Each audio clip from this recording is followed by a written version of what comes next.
Hello,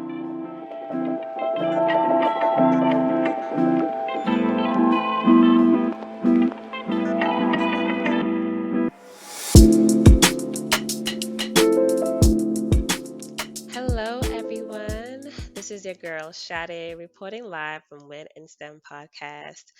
Thank you so much for tuning into our first episode of the season. For our first time listeners, Win in STEM is a platform to highlight successful people of color STEMinists to show others how you can get a seat at the table and win in science, technology, engineering, and math.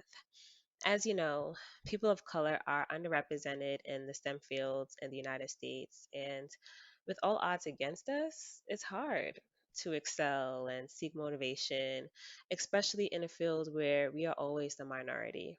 So, my ultimate goal with this podcast is to help retain and increase the numbers of minorities in STEM. So, for today's episode, we're doing things a little different. This episode is sponsored by the Black Excellence Council Business Research Group at Lockheed Martin.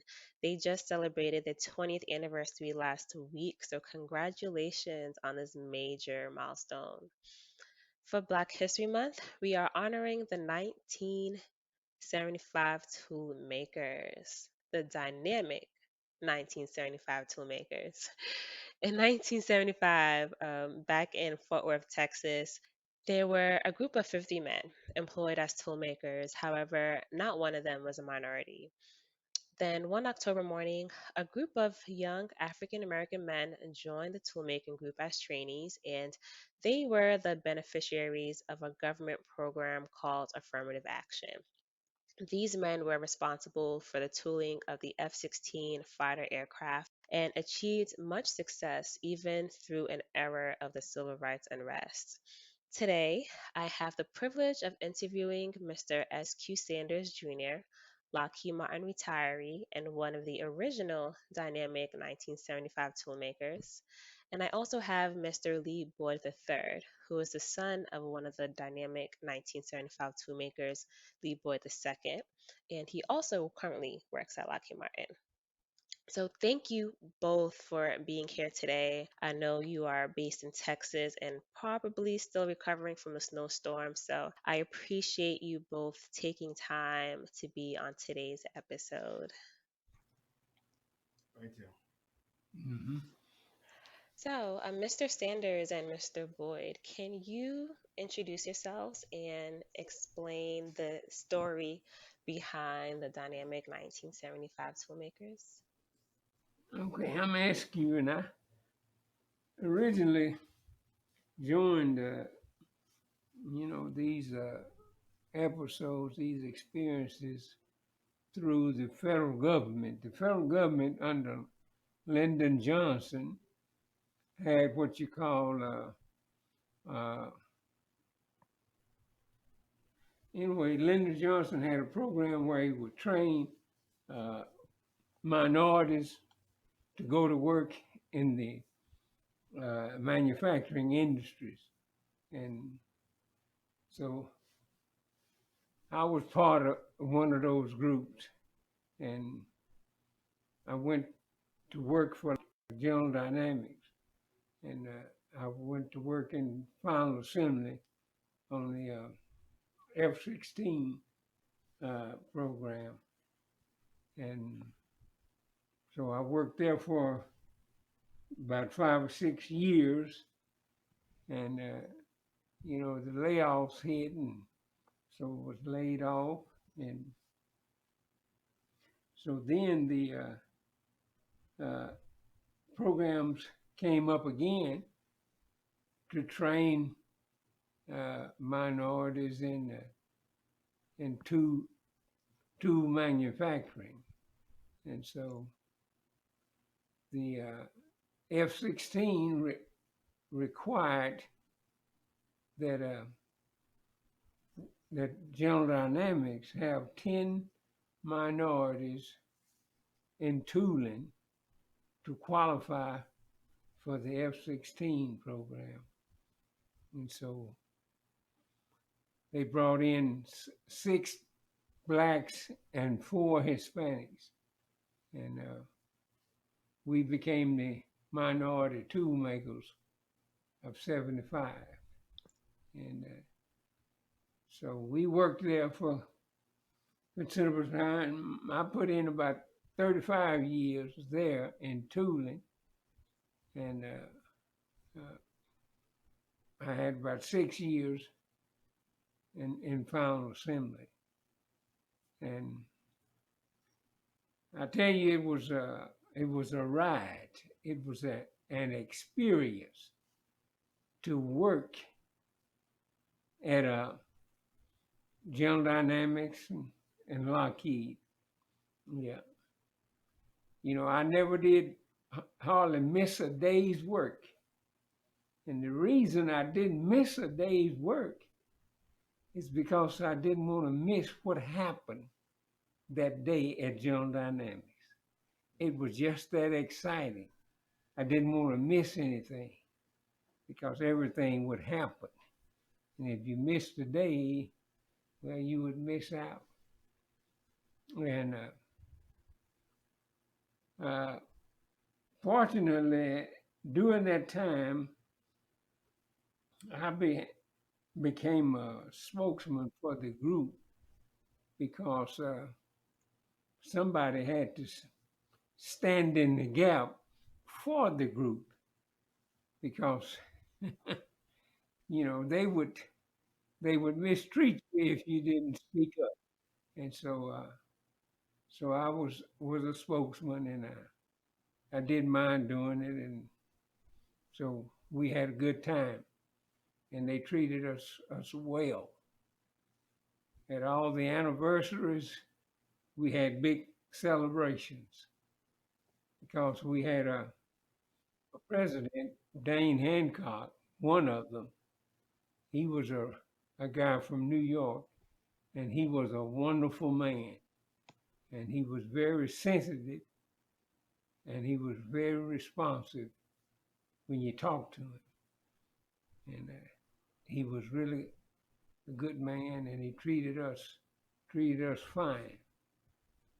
That's why when I got ready to retire, I went to his office and told him, Mr. Hancock, that I was going to the house. I was fitting to retire, and I wanted a party that I would never forget. And he said, okay. And he put his staff Mm. with me, and we worked out a party that Lockheed and General Dynamics never had. And so he did it well. I had all the news media and all the people there on our send off, and it was fantastic. Yeah, and I enjoyed every minute working there. And I tell any young person, if you're Mm. working there, don't give it up. Don't give it up because you're not going to find anything much better. No, you're not. So because you're going through an experience. So hang in there, and it'll be something to long remember. Thank you, Mr. Sanders. Thank you for that. Mr. Boyd, can you tell us a little bit about yourself and your father as well? My father worked alongside Mr. S.B. Sanders as part of the 75 Toolmakers group. And when for guys like these guys, a lot of us blacks wouldn't be in the industry today. We have black av techs, we have black electricians, black plumbers, blacks in management. And like I said, these guys paved the way. And there are not too many Dane Hancocks out there today as it was for them. and that's a blessing for them. I wanted to bring this together, so one, to give recognition to them, two, also to let it be highlighted that there are not a lot of Dan Hancocks today, so a lot of opportunities are missed for our young black men and women. And with Mr. Sanders' stories, the stories my dad used to tell me, it's inspiration that needs to be heard. So young black people will know that, hey, you know what? I do have a chance. I can win this. It's gonna be hard, and it can be hard, but with perseverance and hard work, you push through it. And we need this kind of motivation, Mhm. for our culture. I still work at Lockheed. I work in final assembly as a coder. Um, and I see a lot of the diversity, and I see a lot of the adversity. So for years, I've been wanting someone to come to the forefront and, I'm not gonna say address the issue, but kind of highlight it, do something, you know, start something, implement some change. Thank you, Mr. Boyd, for that. So, out of the 1975 toolmakers, are there any other surviving members? Do they still work for Lockheed Martin? I think it's one, Joe Walker. He's the last one of the 75 group there. Wow. So, I understand the tool-making group came to work for General Dynamics under the Affirmative Action program. Can you explain what that program was about and who it was targeted for? They were targeted for the uh, well, what did they call them? uh, difficult to employ. In other words, it originated from Lyndon Johnson, Great Society. And Johnson had a program that, he would train minorities to go to work in the manufacturing industry. And so that's where, well, it was one phase of it was that they went to uh, mostly any industries to go to work. And the second phase was they were trained over at Trimble Tech High School. We went to school to be trained to go to work at Bell Helicopter and General Dynamics. Mhm. And we got in, Boyd and I, we got in on the one at General Dynamics. And that was one of the most successful ones because all of us uh, stayed on the job until we got ready to leave. Mm. And Joe Walker, he's the last one left. And see, it was programs designed where people could work and continue to be there like we did. See, we had never had a black man to work over 20 years in tooling until we did. And when we reached that plateau, I told the president about it, and I told him we needed a celebration. And he gave us a big celebration at the plant's uh, uh, dining room, and we had steaks big as the plate, and so he was a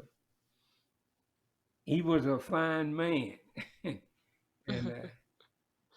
he he was from New York, and I don't know if that's where his sensitivity come from or what, but he was very sensitive and very good man, and if he had a problem in management, he would call me in and tell me about the problem and ask me what I thought, you know. And so I would give him advice as what to do and how to communicate with people. And he was just that good of a man, and that's why he was. When I got ready to retire, we had one black toolmaker was on layoff because of absenteeism. And I told the president to bring that man back. And he said that, well, SQ, you and I know that the reason Mr. Williams is out is because he wouldn't come to work. I said, but yeah, but he's going to make a change now. And the president told me, said, well, said, now you and I know what we're doing. And he said, I'm going to bring him back because you said so. And I said, well, I think he'll work. He's a good tool maker. And he brought him back. And he stayed there a while. He stayed there a good while after that. And that's just the kind of man that Mr. Hancock was. Yeah, he was a very good man. I never worked with one before. And I worked with many of those presidents out there. I worked with one of the first ones. I worked with all of them. And you know where I got my training from working for them? From TCU. I'm a TCU grad, and I got my experience from TCU. And so that's why I was able to do the things I did, because I had the training from TCU. Was there a application process or particular screening that men had to go through to be part of the tooling group? Yeah, no, it wasn't any screening. There was 10 of us. The way the 10 of us were selected, we all had already worked at General Dynamics in assembly. See, that was in 75. Well, see, in the 60s, we had some that was working there on the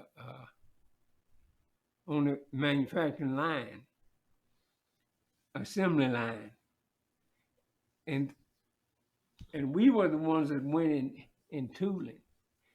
Now there was one requirement that we had to meet. We had to have a good attendance record, and all 10 of us had good attendance record when they selected us. And see, tooling is your highest skill in the manufacturing work, and so you couldn't be a tool maker if you wasn't going to be at work regular. And that's what we had to do. And so that's how we got picked. Nice.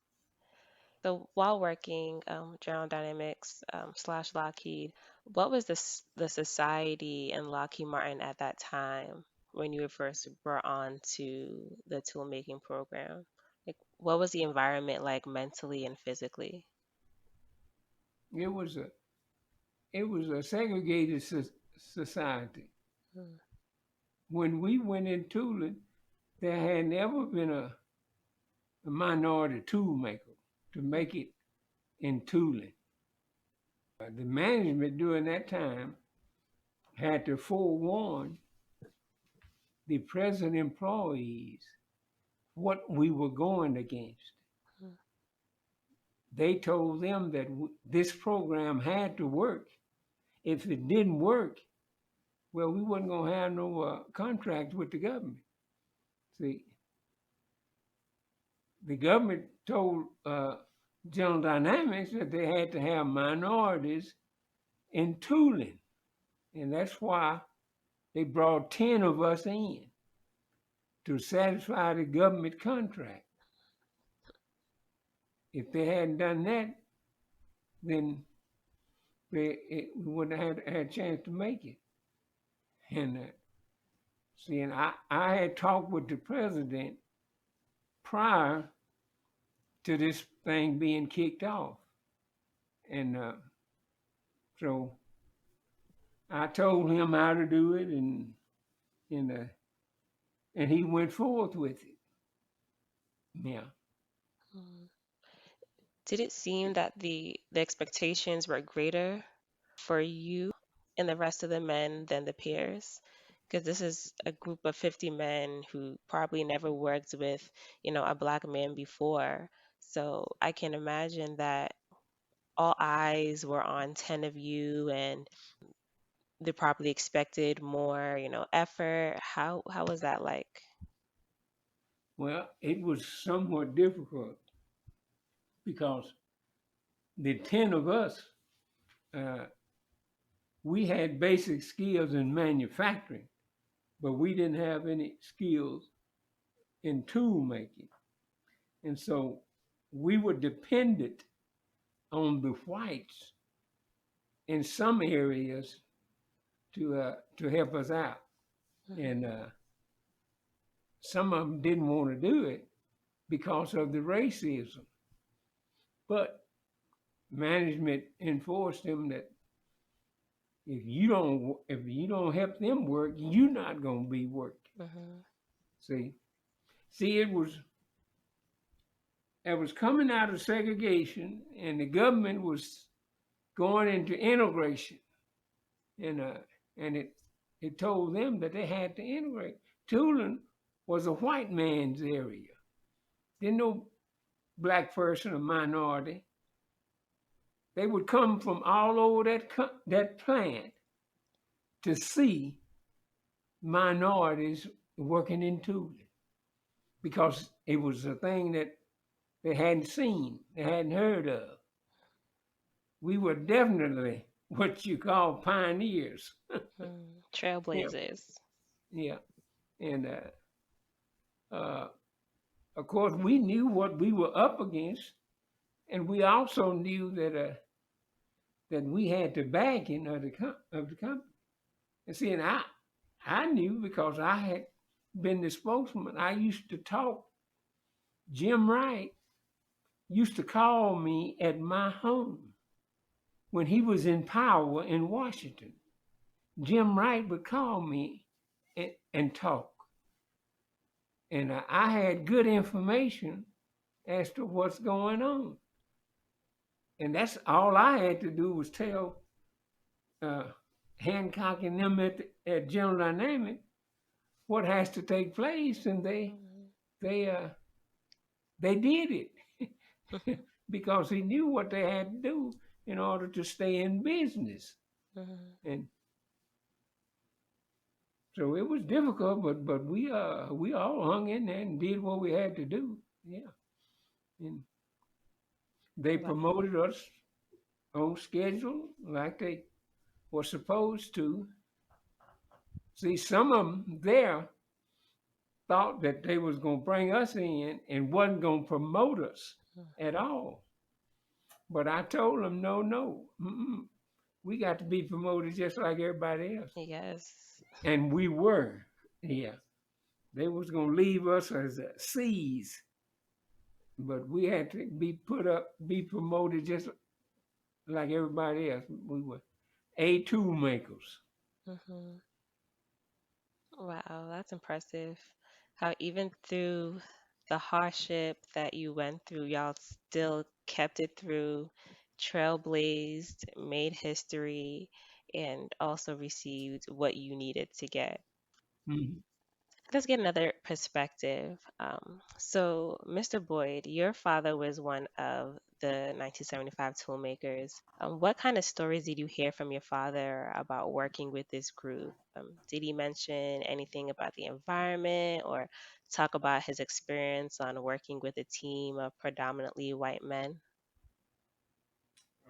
Yeah, he did, and he said working with the team, the seven, he said they stuck together, and they had to stick together because expectations for them, it was like a double-sided sword. They were expected to fail, but at the same time, you had to achieve. You had to achieve for the company, for the contract. So they were faced with a lot of pressure from what my dad used to tell me. They had to be successful, still in the face of people, still in the face of people who want them to fail. And that's I don't know, to me that's a hard pill to swallow. You go to work for the company and you're the one really there to save the contract for the company, and the same your colleagues next to you who don't want to train you, who don't want to show you anything, don't want to give you any kind of tribal knowledge just because of your color. Mhm. So I can imagine it was tough. So, what lessons did you learn from your father from his experience with working with the 1975 toolmakers? I've learned patience. I've learned perseverance pays off, Mm, and I've learned to you keep at it. In the long run, somebody will recognize you, mhm, and mainly be proud of what you do. Yeah, I must. Let me add one thing about Boyd. mhm, Your dad, he was one. He was one of the best of us. I don't know if you knew where he ended up working. Uh, Boyd ended up working in the pilot shop. That's a area where they don't do nothing but experimentation. Hmm. And Boyd was working there because he was as good as he was on machines and figuring and putting stuff together. And yeah, he was outstanding. Yeah, of course, I had to deal with a lot of other stuff more than working. I had to deal with the people, with the mhm. management. Yeah, but Boyd was good. Oh, that's amazing. So, for both of you, what are your thoughts about the state of African American Black employees today and the future of Lockheed Martin? Oh, I think it's good. They've made a look like they've made a lot of progress, and they have a lot of people as far as their diversity. It looks seem to be doing pretty good. They have women in all different races everywhere. You know, uh, I think a woman has really made a lot of progress out there. But I'm sure there's still some hidden, racism because Mm, that's There just is. prevalent in the society. Yeah, there mhm, is. Mm-hmm. And I experienced it firsthand. Mm-hmm. It's not something that's spoken, but you witness it, Mm-hmm. and you know mhm, you know what it's for. I'll give you an example. A couple of years back, they were hiring people in supervision. One of my friends, who's Hispanic, had to do a lot of networking. Well, the white coworker put in his application, resume, and said, "That's it. My qualifications should speak for themselves." I was like, "Wow, that guy's got the same qualifications as you." But he had to network.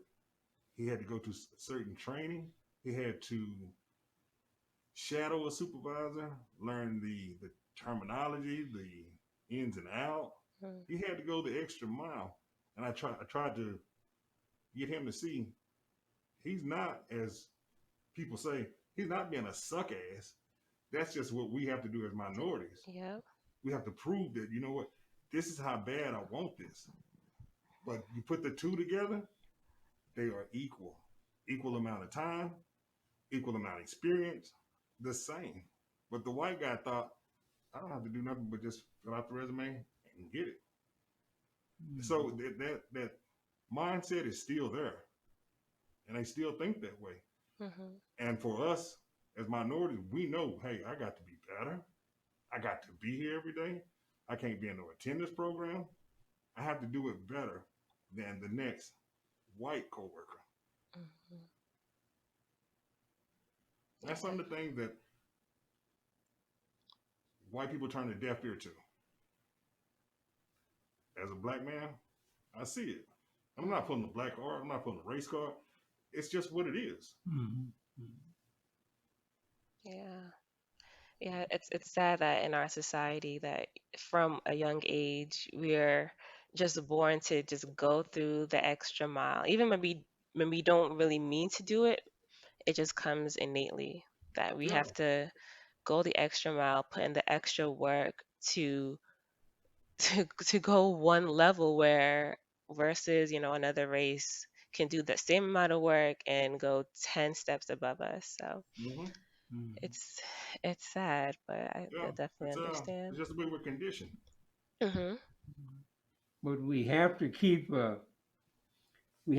pushing for diversity. Yeah, Yes. we have to Yeah. keep pushing it. As bad as it may be, uh,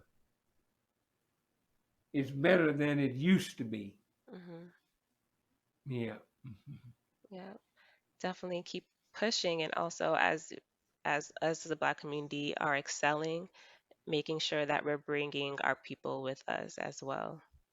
We know we can't leave our people behind. We need to all go forward. Right. Yeah, look at our politics. So look how politics is blooming. So we're we're moving on. I got a son he's a judge, and judge in Mansfield, and I don't know, when I was a young man, I never would have thought that I would have had a young boy to be a judge. Yeah. So for our last question, for both of you, what advice would you give to a young professional on how to navigate and push forward at Lockheed Martin? For me, Number one, you've got to uh, you got to be patient, and you got to have a good understanding of people, and you got to have tact. You can't you can't go there and just take over and run everything. You got to have tact to move your way. Yeah. for me, I think you have to be persistent, and you also have to be resourceful. You can't limit yourself. You Mhm. can't. When I say limit yourself, you can't say, you know what, I turned in this resume here. I turned in the resume to this department. I turned in the resume to this department. Keep trying. That's where the persistence comes in. Mhm. Somebody's going to eventually say, God, this guy's applied for 100 jobs. Let's give him a shot. You have to be resourceful. You have to get your name out there. And you can't, in your persistence, you can't get discouraged. Mhm. And so many young black men that get discouraged and it's like, oh, you know what? I just go do this and get that quick money. Mm-hmm. You have to stay focused. And you have to stay true to yourself. If this is really what you want to do, which side of the road do you want to walk on? Definitely agree. Know your goal, stay true to yourself, to your values, be persistent and endure. I Yes, definitely agree. Mhm. yeah. Like I said, you can always take the road less traveled, Hmm. or you can take the easy road. That was powerful advice. Thank you, Mr. Sanders and Mr. Boyd, for sharing and allowing me to capture this legacy of the dynamic 1975 toolmakers. I know for sure there's a large portion of Lockheed Martin employees that have never heard the story before. This is my first time hearing this, so I know definitely this will resonate with all of us, especially during Black History Month. On behalf of the Black Excellence Council of Lockheed Martin, we would like to thank you, Mr. Sanders, and remember the legacy of Mr. Lee Boyd II with a token of appreciation by honoring you this Black History Month of 2021. Unfortunately, due to COVID, we're not able to present you with the gift in person. However, please be on the lookout for your token of appreciation through your local mailing service.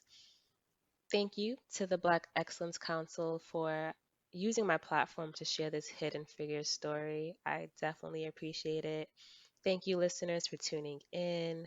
And as a reminder, please make sure to subscribe on Apple, Spotify, Anchor, Pandora, Google, you name it, we're there to hear our episodes first when they're released.